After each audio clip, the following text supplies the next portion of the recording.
دوستو پلمبر مرزا ثانی گستاخ صحابہ سے گستاخ رسول بن گیا، گستاخ رسول کا سپورٹ کر کے۔ اگر یقین نہیں ہے تو اس ویڈیو کو مکمل ضرور دیکھیں۔ ہندوؤں کے پنڈت بھی مسلمانوں کی حمایت میں بیان کر لیں، اور وہ سمجھ رہے ہیں کہ مسلمان نے توہین نہیں کی تھی، توہین کس نے کی ہے؟ ہندو نے، اس عورت نے۔ لیکن کیسا بدبخت ہے کہ یہاں بیٹھا ہوا انسان یہ کہہ رہا ہے نہیں نہیں ہندوؤں تمہیں بھی سمجھ نہیں آئی، پنڈتوں تمہیں بھی سمجھ نہیں آئی، مجھے سمجھ آ گئی ہے کہ سارا قصور کیدا سی مسلمان کا۔ یہ کردار کس کا تھا؟ یہ کردار عبداللہ بن ابی منافق کا کردار تھا، جو آج جہنم میں بیٹھ کے یہ انسان کردار ادا کر رہا ہے۔ اس نے آفیشلی آگے معافی بھی مانگ لی، وہ ہاتھ جوڑ جوڑ کے اپنی زندگی کی بھیک بھی مانگ رہی ہے۔ وہ معافی نہیں مانگ رہی، بلکہ وہ تمہیں بہت بڑے پیمانے پہ آ کے تمہارے نبی کی توہین کے اوپر اپنے آپ کو جمانے کی بات کر رہی ہے۔ یا مسلمان قرآن کو چھوڑیں گے یا اس توہین کو قبول کریں گے، وہ یہ کہہ رہے ہیں۔ تو یہ پہلا مجرم تو وہ مسلمان ہے جو کسی کے ریلیجن کے بارے میں اس طریقے سے لائیو ٹی وی پروگرام کے اندر آ کے بات کرتا ہے۔ گویا کہ یہ کہنا چاہتا ہے وہ عورت کا قصور کوئی نہیں، سارا قصور کیا ہے مسلمانہ کا۔ تو پھر جدو چھیڑو گے تو اللہ بدلا تو ملے گا۔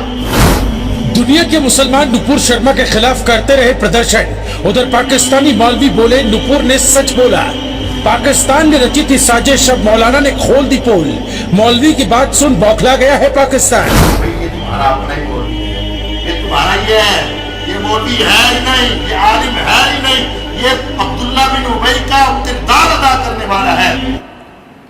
یہ ایک مسئلے کی وضاحت کرنا ضروری ہے۔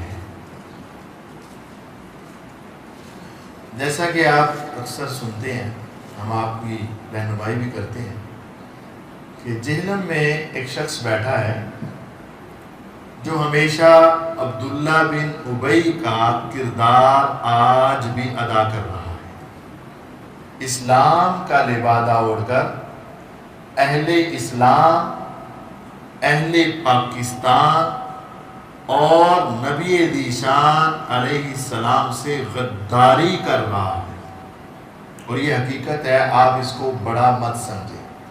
صحابہ کی گستاخی کا مسئلہ ہو تو عبداللہ بن ابی اور اس کا کردار ایک ہے۔ امی عائشہ صدیقہ طاہرہ مطہرہ رضی اللہ عنہا کی ناموس اور عزت کا معاملہ ہو، عبداللہ بن ابی اور اس کا معاملہ ایک ہے۔ نبی کریم صلی اللہ علیہ وسلم کی گستاخی کا معاملہ ہو تو عبداللہ بن ابی اور اس کا معاملہ ایک ہے۔ وہ کیسے؟ اسلام کے اندر گستاخ رسول کی سزا سر تن سے جدا، اس کے اوپر اجماع اور اتفاق ہے، اور پوری امت مسلمہ اس کے اوپر اکٹھی ہے کہ گستاخ رسول کو جینے کا حق حاصل نہیں ہے۔ لیکن یہ شخص جہنم میں بیٹھ کے، بند کمرے میں بیٹھ کے اس اصول اور اس قانون کے خلاف اپنی زبان کھولتا ہے۔ اور پیچھے بھی جب 295 کے مقدمے کی بات چلی تو اس شخص نے گستاخان کا ساتھ دیا اور اس قانون کو غلط قرار دیا، اور گستاخ رسول کی سزا سر تن سے جدا کے خلاف زبان کھولی، اور یہ ہمیشہ گستاخ رسول کی حمایت میں بولتا ہے اور اس کی سزا کے خلاف بولتا ہے۔ اور اب بھی یہ ہوا کہ وہ اسی کردار کو ادا کر رہا ہے کہ انڈیا کی ایک عورت نے جب پیغمبر علیہ السلام کی گستاخی کی، اما عائشہ صدیقہ طاہرہ مطہرہ کی توہین کی، قرآن اور حدیث کے معجزات کا مذاق اڑایا، تو سارا عالم مسلمان غیظ و غضب اور غصے کے اندر اکٹھے ہوئے، لیکن اس ظالم نے تب بھی اس گستاخ عورت کی حمایت کر دی ہے۔ یہ تو ایک سٹیٹمنٹ دی، اس کے بعد اس کے اوپر مقدمہ قائم ہوا، اس نے آفیشلی آ کے معافی بھی مانگ لی، وہ ہاتھ جوڑ جوڑ کے اپنی زندگی کی بھیک بھی مانگ رہی ہے، اور وہ جو سٹیٹمنٹ بھی دی اس نے وہ ریبٹل کے طور پر دی، جذبات میں آ کے۔ جب آپ کسی کے ریجن پر حملہ کریں گے اس کے جواب میں وہ آپ کے ریجن پہ حملہ کرے گا۔ کوئی آرگنائز طریقے سے یہ کام نہیں چلا تھا، ایک حادثاتی طور پہ ٹی وی ٹاک شو میں ہو گیا۔ کہتا کیا ہے وہ جی اس عورت نے تو بس رد عمل کے طور پر آنن فانن بغیر کسی اس کی سوچ سمجھ کے اس نے رد عمل کے طور پر یہ کلمات کے۔ رد عمل کا مطلب بنا گیا کہ پہلے مسلمان نے ان کے مذہب کی گستاخی کی، ان کی توہین کی، تو اس نے اس کا رد عمل دے دیا، تو پھر قصور کس کا نکلا؟ مسلمان کا۔ گویا کہ یہ کہنا چاہتا ہے وہ عورت کا قصور کوئی نہیں، سارا قصور کی ہے مسلمان آ جائے، تو پھر جدو چھیڑو گے تو اگلا بدلا تو ملے گا۔ گویا کہ حمایت کس کی کر دی؟ اس عورت کی۔ حقیقت کیا ہے؟ شاید اکثر لوگ اس سے واقف ہی نہ۔ حقیقت یہ ہے، یہ مسئلہ سمجھ لیں، ہندوستان کے اندر ایک مسجد ہے، مسجد میں ایک وضو خانہ ہے، اس وضو خانے میں ایک فوارہ لگا ہوا ہے۔ مسلمان یہ کہتے ہیں یہ ہماری مسجد، یہ ہمارا وضو خانہ، یہ ہمارا فوارہ ہے۔ ہندوؤں نے ایک کیس کیا ان کی عدالت میں، ہندو کیس کرنے والے، دعویٰ کرنے والے، ہندو کی عدالت میں ہندو کیس کرتا ہے کہ یہ ہماری شیولنگ ہے، یہ مسجد نہیں ہے، یہ وضو خانہ نہیں ہے، یہ فوارہ نہیں ہے، یہ مندر ہے اور یہ ہماری شیولنگ ہے۔ مسلمان کہتے ہیں نہیں، یہ مسجد ہے، ہمارا وضو خانہ ہے، یہ ہمارا فوارہ ہے۔ وہ عورت کہہ رہی ہے کہ اس کو کہو کہ یہ شیولنگ ہے، وہ کہتا ہے یہ نظر آ رہا فوارہ، میں اس کو شیولنگ کیسے کہہ دوں؟ کیس تو لگا ہوا ہے، ہندو جج بھی آج تک یہ طے نہیں کر سکا کہ یہ شیولنگ ہے یا نہیں۔ فوارہ تو نظر آ ہی رہا ہے نا، وہ پانی پھینکنے والا فوارہ وہ تو نظر آ ہی رہا ہے۔ آج تک وہ ہندو اپنی عدالت میں اپنے دلائل دے کر اس کو شیولنگ ثابت نہیں کر سکے، اور ہندو جج بھی اس کو شیولنگ کہہ نہیں سکا، تو کیا نظر آ رہا ہے؟ فوارہ۔ تو مسلمان نے کہہ دیا یہ فوارہ ہے، اس عورت نے کہا نہیں اس کو شیولنگ کہہ، اس نے کہا میں کیسے کہہ دوں یہ فوارہ ہے؟ نہیں کہے گا تو تو ہماری گستاخی کر رہا ہے، لہذا اس نے نبی علیہ السلام کی گستاخی شروع کر دی۔ اس کا مطلب یہ ہے کہ لو جی فوارہ نظر آ رہا ہو، اس کو فوارہ کہنا یہ ان کے مذہب کی توہین ہے، یہ توہین ہے، اس کو توہین کہتے ہیں، اس کا رد عمل یہ ہوگا۔ اس کا مطلب تو پھر یہ ہوا کہ جو اس مسجد کو مسجد کہتے ہیں وہ مندر کی توہین کر رہے ہیں، جو اس کو فوارہ کہہ رہے ہیں وہ ان کی شیولنگ کی توہین کر رہے ہیں۔ پھر اگر وہ وہاں شیولنگ ہی کہہ دے تو مسلمانوں کا کیس کدھر گیا؟ مسلمان تو پھر خود ہی مان گئے کہ یہ ان کی جگہ ہے۔ اب یہ شخص ان کی حمایت میں کھڑا ہو گیا کہ نہیں جی تم نے شیولنگ نہیں کہا تو ان کے مذہب کی کیا ہو گئی ہے؟ توہین ہو گئی ہے۔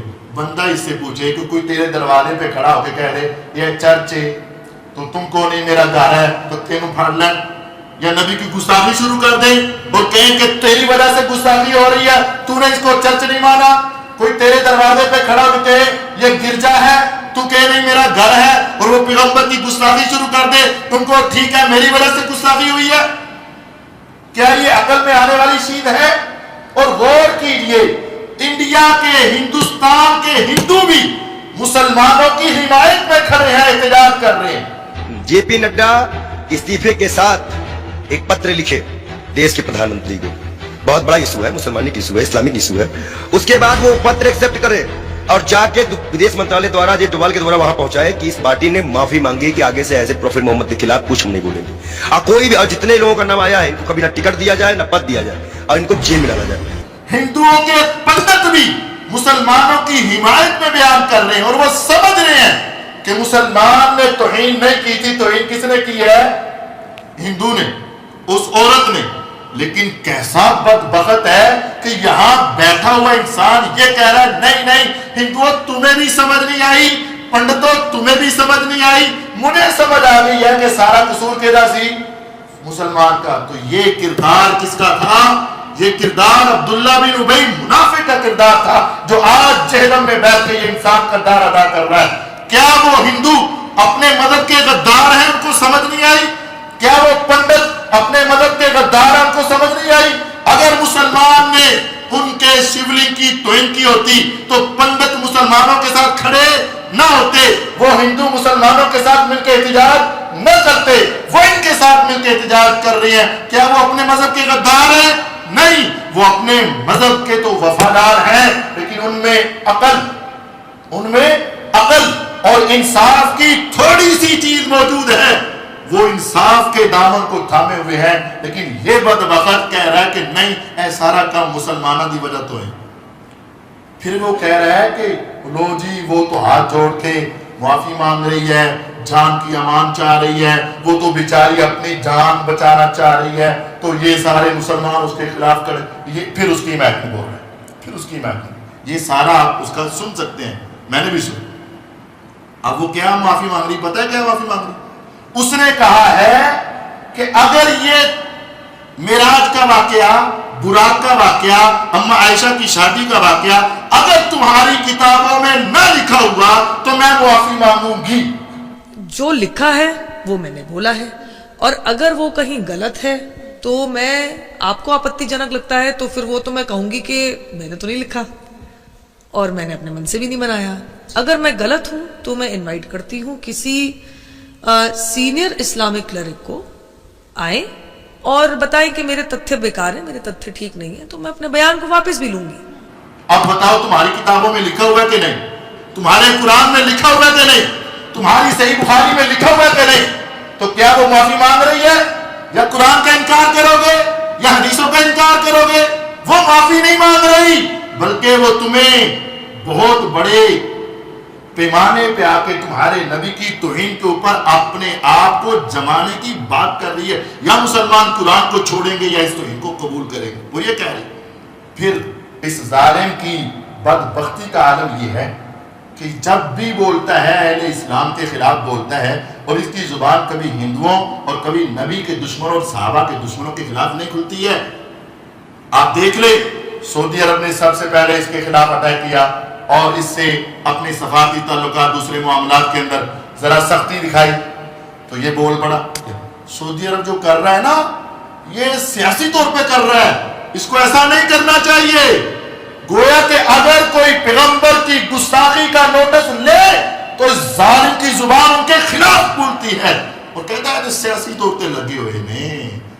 تو جو ساتھ سرحد والا ایران اسی ہندوستان کے ساتھ محبت کی پینگیں ڈالے اور اپنے مزید تجارتی تعلقات بڑھانے کے لیے اپنے وفد بھیجنے کی تیاری کر رہا ہو, تو یہ مرزا ان کے خلاف نہیں بولتا. ایران کا کوئی بیان نہیں آیا کہ اس نے گستاخی کی, اس سے معافی منگوائی جائے, ایسے کلمات واپس لیے جائے, کوئی بیان نہیں آیا. تو مرزا بھی نہیں بولا. کیوں؟ ڈور ہی ان کے ہاتھ میں ہے, آتا ہی ادھر سے پیغام ہے اور یہ کام جاری ہے. اور غور کریں, ہندوستان کے, انڈیا کے میڈیا نے مرزا کا پھر کلپ چلایا اور کہا دیکھو جی یہ مولوی ہمارے حق میں بول رہا ہے. لیکن اب اسی پاکستان سے آئی ہے ایک آواز جو بیروت کی ان آوازوں سے بالکل الگ ہے. یہ آواز ہے پاکستان کے ایک چرچت مولانا کی, جہاں ایک طرف اسلامک دنیا نوپور کے خلاف کھڑی ہے, پاکستان کے مولانا انجینئر محمد علی نوپور کے بیان کو لے کر کھڑے ہوئے بوال کے خلاف نظر آ رہے ہیں. دنیا کے مسلمان نپور شرما کے خلاف کرتے رہے پردرشن, ادھر پاکستانی مولوی بولے نپور نے سچ بولا. پاکستان نے رچی تھی سازش, اب مولانا نے کھول دی پول. مولوی کی بات سن بوکھلا گیا ہے پاکستان. پاکستان کا ویڈیو 57 دیشوں میں وائرل. نپور شرما کی سچائی سن بھارت کے پتھر بازوں کا سر چکرایا. بھئی یہ تمہارا اپنا ہی مولوی ہے, یہ تمہارا ہی ہے, یہ مولوی ہے ہی نہیں, یہ عالم ہے ہی نہیں, یہ عبداللہ بن ابی کا کردار ادا کرنے والا ہے. اس کے جو اسلام پہ اب شک ہو رہا ہے, جو نبی کے گستاخوں کو پروموٹ کرے اور ان کا ساتھ دے. اور اس نے یہ کہا تھا قادیانیوں کو میں اس وقت تک کافر نہیں کہوں گا جب تک وہ مجھے کافر نہ کہیں گے, یعنی میں قادیانیوں کو بھی کلین چٹ دے رہا ہوں. اس نے کہا تھا الصارم المسلول علی شاتم الرسول, جو امام ابن تیمیہ نے کتاب لکھی تھی نبی کو گالی دینے والے کے لیے سونتی ہوئی تلوار سے اس کی گردن کاٹ کے رکھ دی جائے گی. یہ کہتا ہے میرا بس چلتا, اگر ابن تیمیہ زندہ ہوتا میں اس کتاب کے خلاف عالمی سطح پہ مقدمہ دائر کر دیتا کہ نبی کے گستاخ کی گردن کیوں اتار رہا. گویا کہ یہ گستاخ نبی کے تحفظ دینے والا, صحابہ کے گستاخوں کو تحفظ دینے والا, امی عائشہ کو سیدھی گالیاں نہیں نکال سکتا تھا, جو گالیاں نکال رہی ہے اس کو پرموٹ کرنے والا صحابہ کو سیدھی گالیاں نہیں دے سکتا تھا, جو نکال رہے ہیں ان کی تھپکی دینے والا, جو پیغمبر کو سیدھی گستاخی نہیں کر سکتا تھا, گستاخی کرنے والوں کو تحفظ دینے والا کس کا کردار ادا کر رہا ہے؟